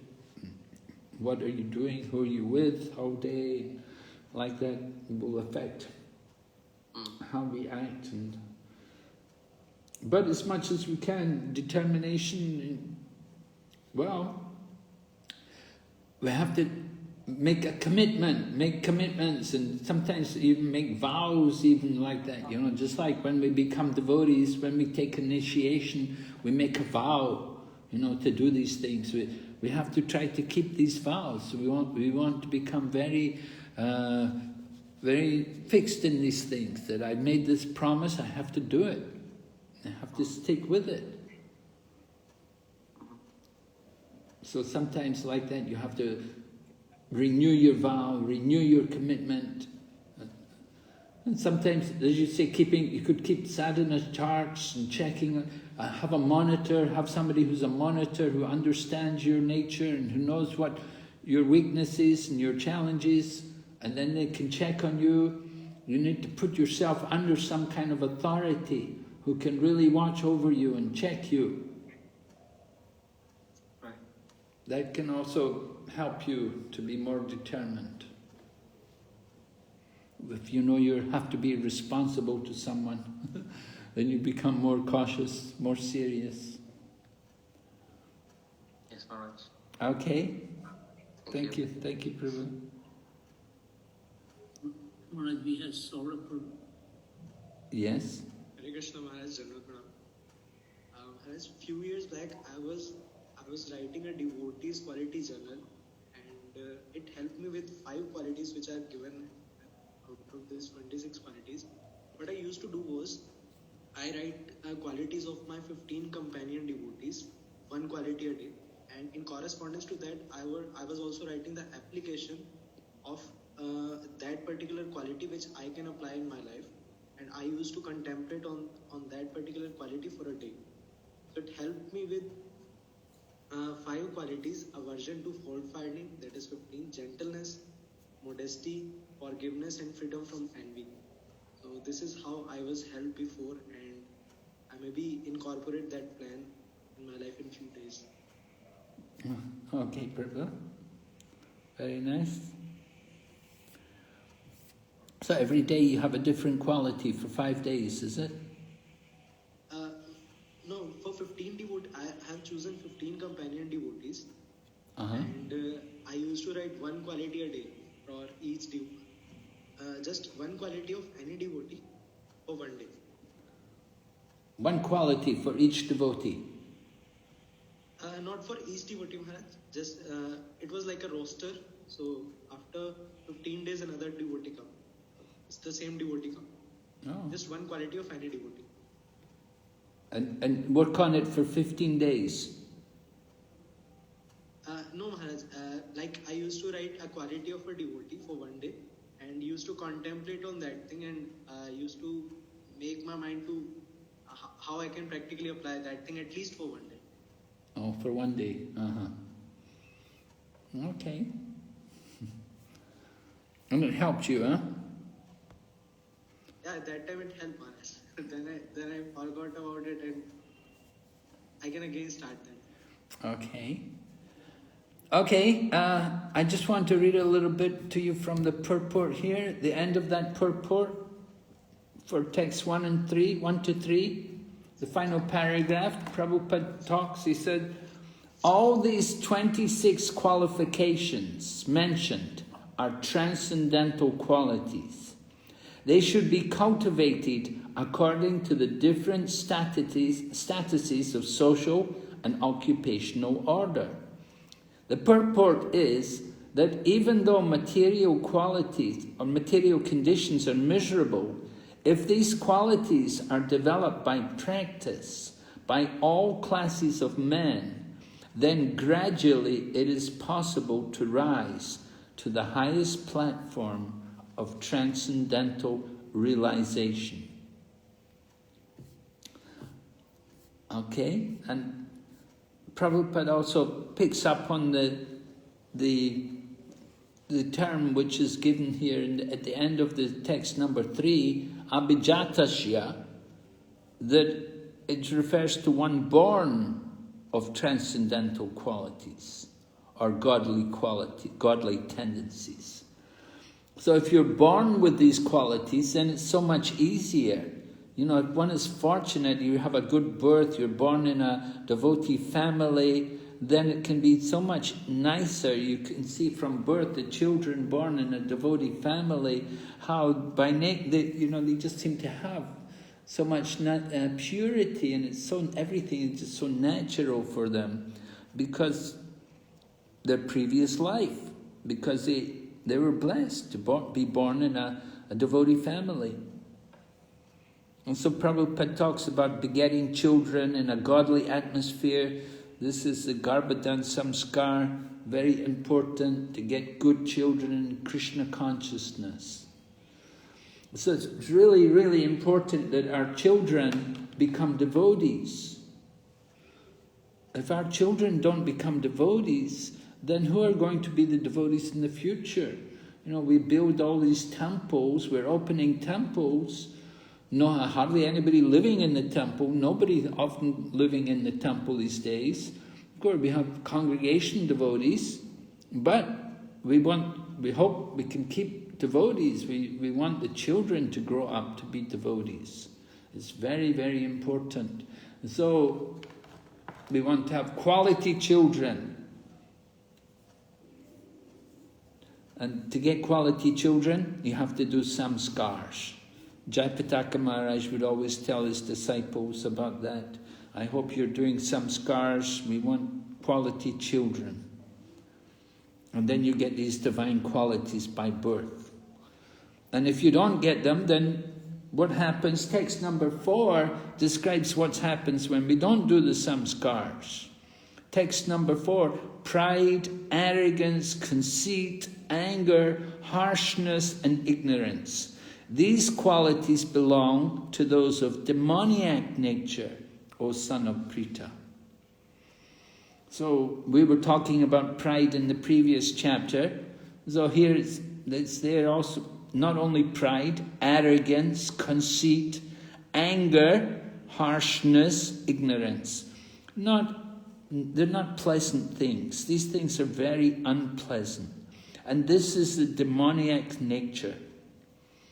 Now, I remember one devotee always used to say, there's only 2 natures.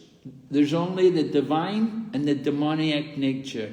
If we're not divine, then we're demoniac. If we don't have the godly qualities, then we show the demoniac qualities. There's nothing in between. Someone was very disturbed when they heard that. They said, oh, no, there must be something in between. I may not be divine, I may not be godly, but I'm not demoniac. There must be something in between. But Krishna doesn't say anything about anything in between. Either there's the divine nature or the demoniac nature. Nothing in between. So we want to really be aware and guard against this, all these demoniac qualities. Which Prabhupada says, the royal road to hell is being described. Text number 5. These transcendental qualities are conducive to liberation, whereas the demoniac qualities make for bondage. But Krishna says to Arjuna, don't worry, Arjuna, you are born with the divine qualities. Arjuna was hearing about the demoniac qualities, he would be worried that maybe I'm a demon because I'm going to fight, I'm going to kill all these people, so I must be demoniac. But Krishna tells him, no, you're born with the good qualities.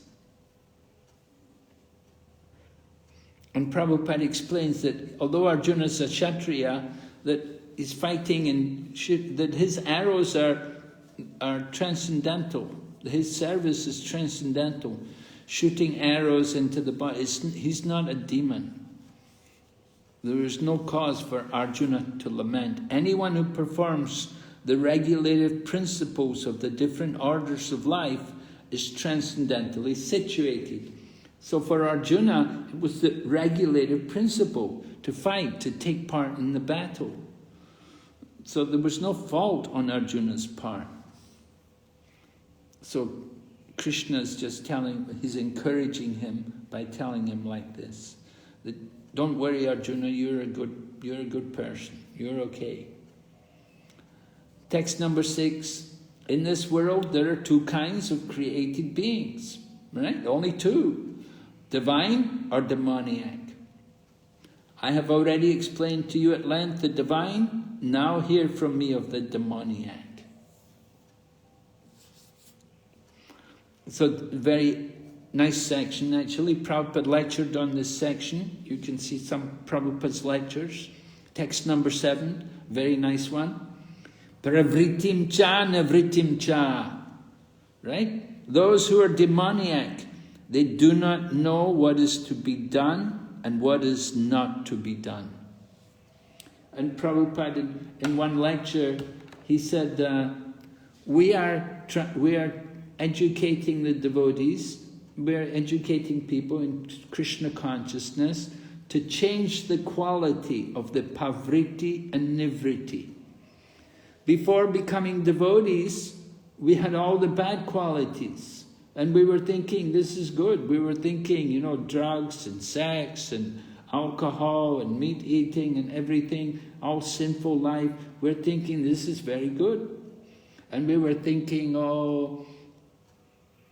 saintly qualities, these are all bad. These are all these people, they're so straight, They don't do any bad thing. And we would joke about them. So before becoming devotees, we thought like that.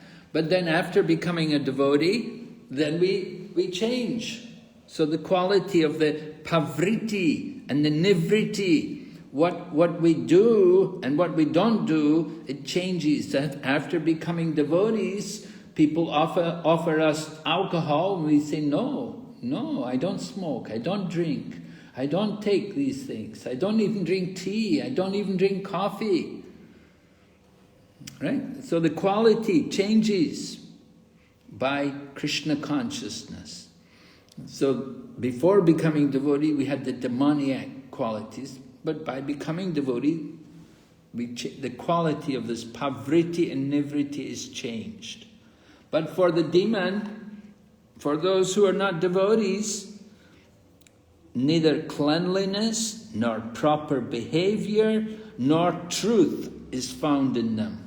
Na socyam, na pisacharo, na satyam, teshu vidyate. So socyam, cleanliness, and then achara, behavior, and satyam, truth. These things are not found in those who are demon. So the Prabhupada gives an extensive purport on this verse, because it's a very good verse, very powerful verse for preaching to people about the demonic mentality here.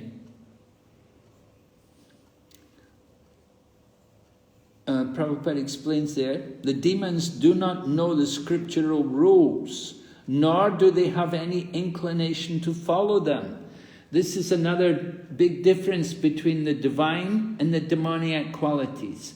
The demons, they don't care for the scriptures, but the devotees, they are guided by the scriptures. So this is the pavriti and nivriti.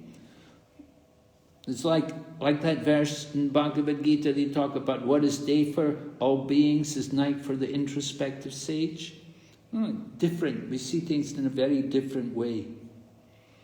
Demons are not clean, either internally or externally. And Prabhupada talks about the importance of keeping clean, cleaning the teeth, shaving, changing clothes. So important. And then Manu Samhita, Prabhupada brings up the Manu Samhita, different rules and regulations which are there for guiding people about how women should be taken care of. And Prabhupada talks about women should not be given freedom. But however, Prabhupada said that does not mean that women are to be kept as slaves. But they are like children. Children are not given freedom, but that does not mean they're kept as slaves. The demons have now neglected such injunctions, and they think that women should be given as much freedom as men. However, this has not improved the social order of the world. Actually, a woman should be given protection at every stage of life. And so Prabhupada talks about this. Of course, this is very controversial. Maybe some of the ladies who are here today are not happy to hear this. But usually, the point is, women like to be protected. That's the important thing. And one thing which doesn't help the protection of women is when they have to go out to work. When they go out to work, they have a career, they work in the big office, they're surrounded by men, they work with a lot of men. It's not a very healthy situation for the chastity of a woman to be in that kind of situation, working with a lot of men all day, and come home at night, tired, and irritable. And so these are problems. In Kali Yuga nowadays, women all work practically. Even I see in India a lot of women also working. But it's not actually the best thing. Women should be able to take care of their children. All right, maybe we could stop here and ask if there's any questions.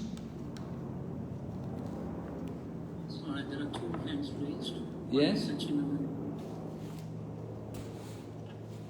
Hare Krishna Maharaj. As we were discussing about this money, Samhita and women's, they should be given protection, should be given freedom. This is a huge, I feel that this is a huge topic of discussion current days also, because feminism and all those things.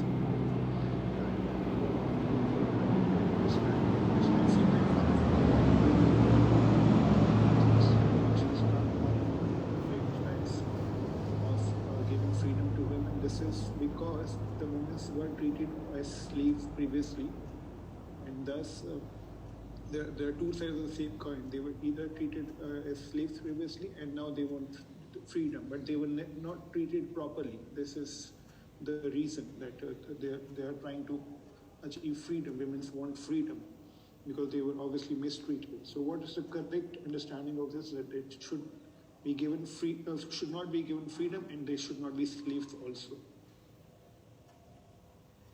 Yes, right. They should be protected. What is the correct understanding? Well, the correct understanding is that they have to be properly looked after and properly cared for. They should be given protection, their needs taken care of.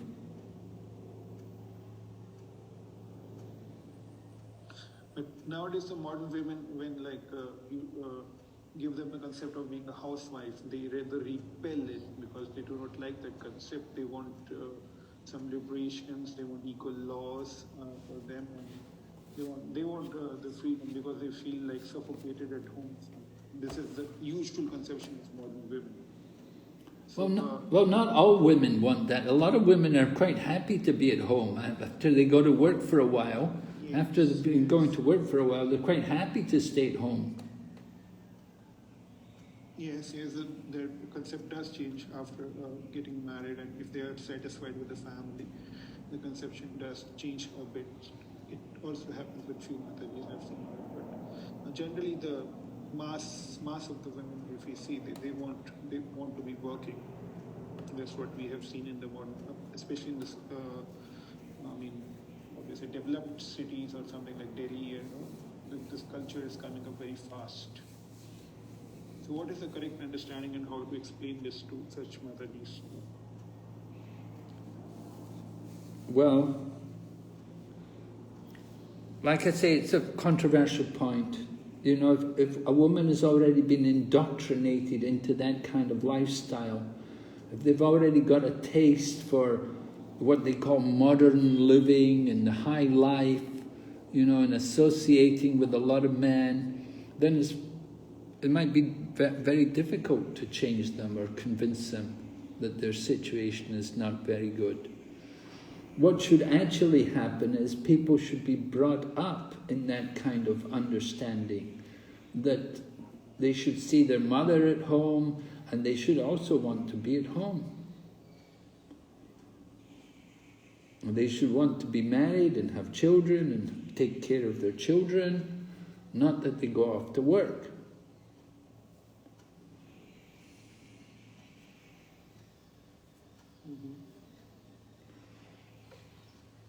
But rather, sometimes the opposite happens when they see their mother at home and they feel that their mother was not treated properly by their father or the in-laws or their grandparents or some family members. Then they rather repel it.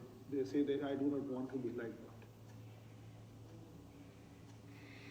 that. Well, of course, if they see something people not treated properly, then they won't want to be like that. So we have to make sure people are treated properly. Then only they can be happy.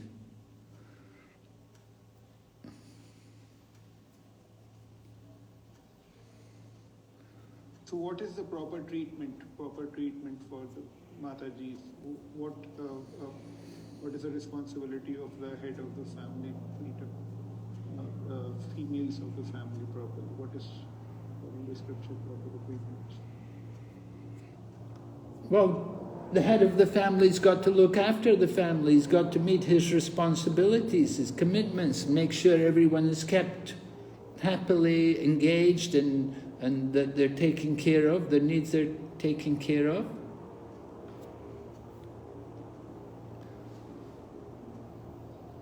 Women should be also happy. They should be kept, they should be happy to be at home and take care of their home. And there are many things to do at home. It's not that there's nothing to do.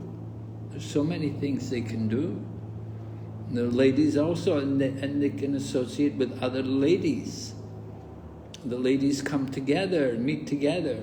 Just like in the Middle East, in the Middle East often you go to programs there, you'll see there's generally the ladies there, they don't work. And they meet together with other ladies and they have nice programs in the daytime.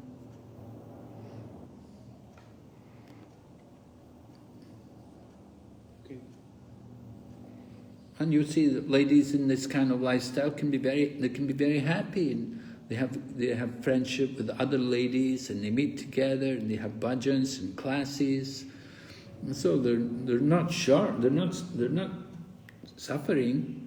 They're very happy. They don't want to go to work. They wouldn't think of it.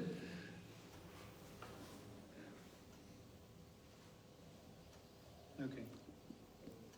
And a lot of ladies who are at work, they're only there. It's more due to financial pressure than anything else.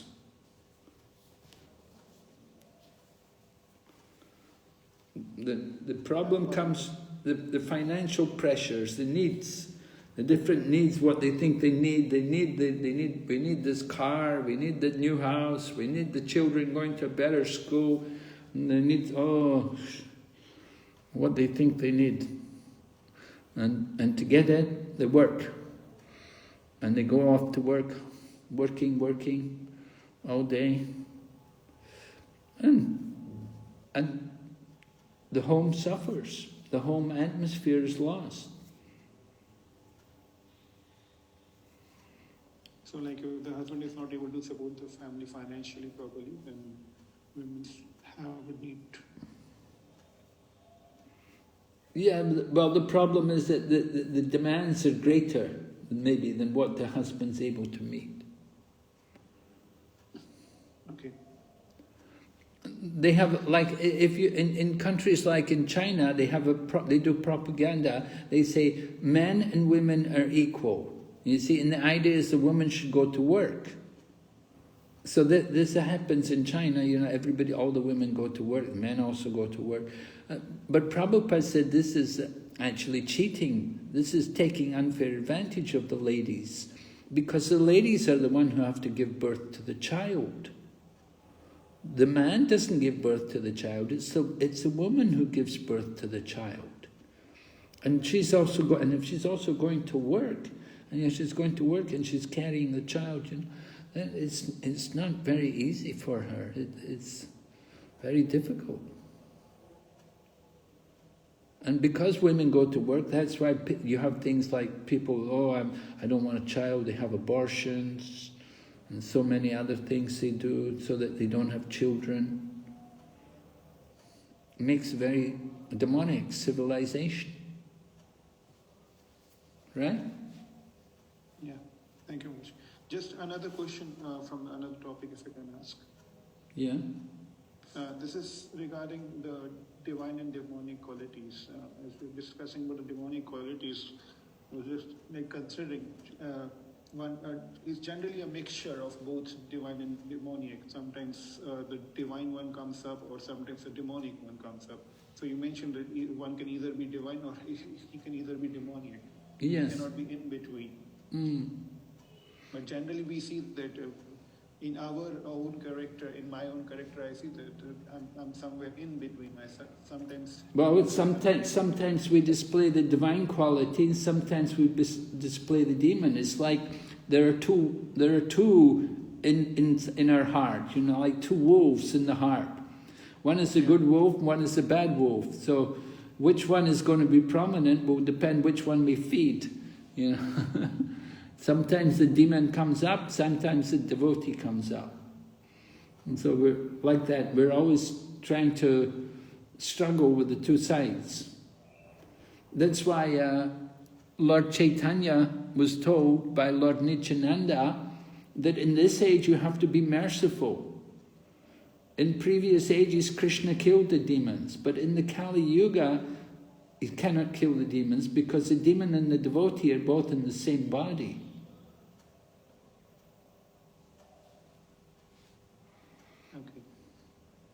And in order to understand it better, see, a devotee, when like I hear in a lecture or I associate with devotees, I go to temple, I tend to understand the divine qualities and have a desire to cultivate them. But simultaneously staying in amongst the family members and in a work environment, dealing with other peoples which are demoniac also. We do, and this big influence of social media, big influence of these smartphones, and you have everything at your fingertips on the smartphone. And simultaneously, these things are very much popularized, very much glittered, are very much advertised. The demoniac natures of the people and so-called the ideals of the society. They be the cricket stars, may they be the movie stars, may they be anyone. They are very much popularized and they have a lot of glitter, which is also very alluring. So, how does a devotee, how is one able to cope up with such external society atmospheres and stay peaceful and stay intact with his own process of devotional service, and especially something like when the quality of self-control is mentioned, that dharma viruddho bhuteshu kama asmi. No, it is obviously not not feasible, or they do not even wish to have this desire of the people with demonic quality. But simultaneously, if one is in grihastha ashram, talking of this thing, it is very difficult. It becomes very difficult if one is living in a society in which such things are talked of being impractical, or such things are talked of being not possible. Also, so devotees also tend to have that they may be in the scriptures, but this is impractical in this age. Yes, so we have to protect ourselves. Every day we have to have a good sadhana. You have to have a good morning program. You have to wake up early. You have to sit and chant the holy name. You have to study scriptures. You should be careful about what you eat. Only eat prasadam. Like if you have a good morning program, it will give you the strength to protect yourself. Just like, you know, now there's a lot of disease and dangers of this virus, and you have to protect yourself. How do you protect yourself? Proper diet, and also association. Don't get too close, social distancing, all these things. So the same is true in the spiritual path. You want to protect yourself. Don't get too close to all these things. Don't get too entangled with them. Do good sadhana. Keep yourself regulated, regularly chanting and hearing. Then you can protect yourself.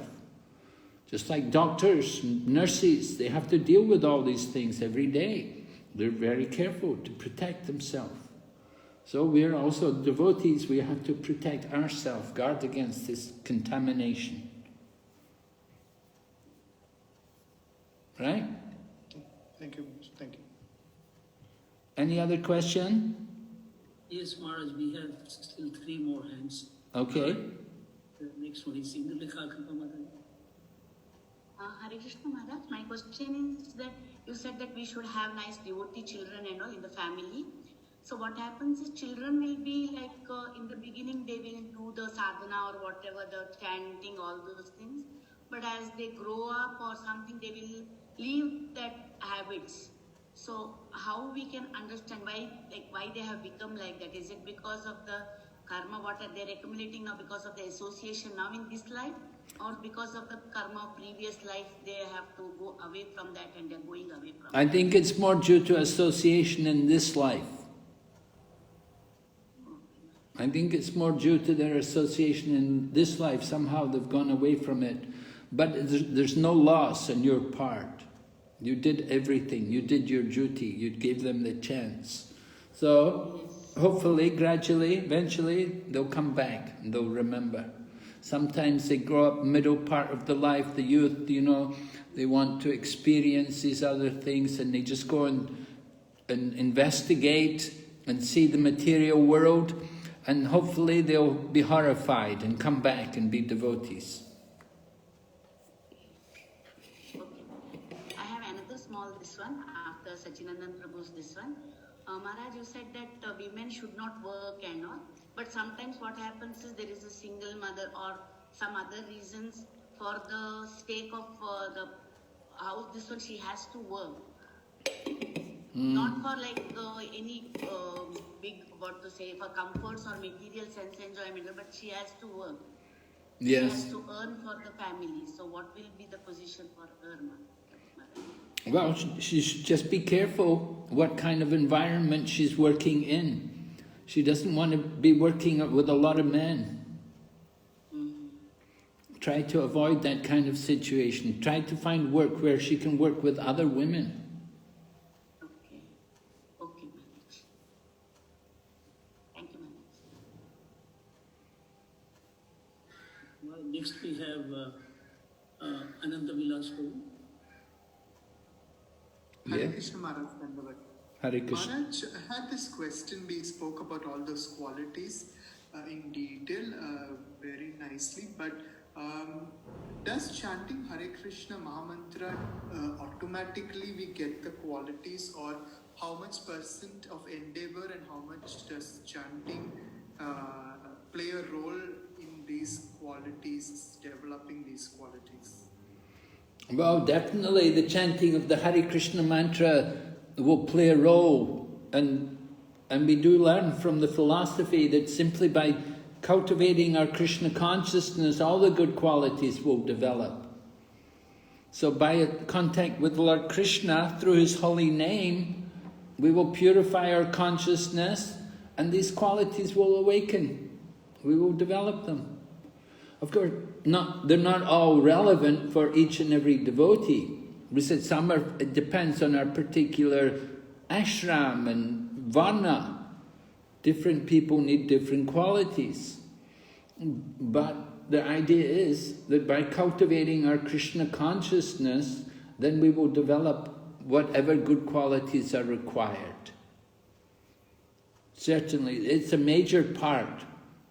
This is how we actually develop these qualities, by devotion. We don't have to individually try to get these qualities. We simply have to engage in devotional service. Like I was, we were doing the exercise, what are you going to do to cultivate these qualities? How are you going to become more determined? I'm just going to be a devotee. I'm going to go to the morning program every day. We can become determined. If we're determined to go to the morning program every day, or I'm determined, I'm going to go to Mongol Arti every day. And then you will develop the good qualities. You'll start to develop more and more determination. It will come just simply by taking part in devotional service, by following the process. No meat, no fish, no this, no nonsense. That means we will develop all the good qualities. Prabhupada said we're changing the pavriti and the nivriti, what we're going to accept and what we're going to reject. When we become devotees, as we become fixed in devotional service, then it's natural for us to reject all the bad things. It's just natural, it's automatic, we don't even think about it. Right? Yes, Maharaj. Thank you so much, Maharaj. Very excellent. That's all, Maharaj. Nobody else has raised their hands, Maharaj. No one else? No one else, Maharaj. Okay, so we'll finish here today. So I'll meet you on Monday. Thank you, Maharaj. Thank you very much. Srila Prabhupada ki. Gaur Bhakta Vrinda ki. Hare Krishna.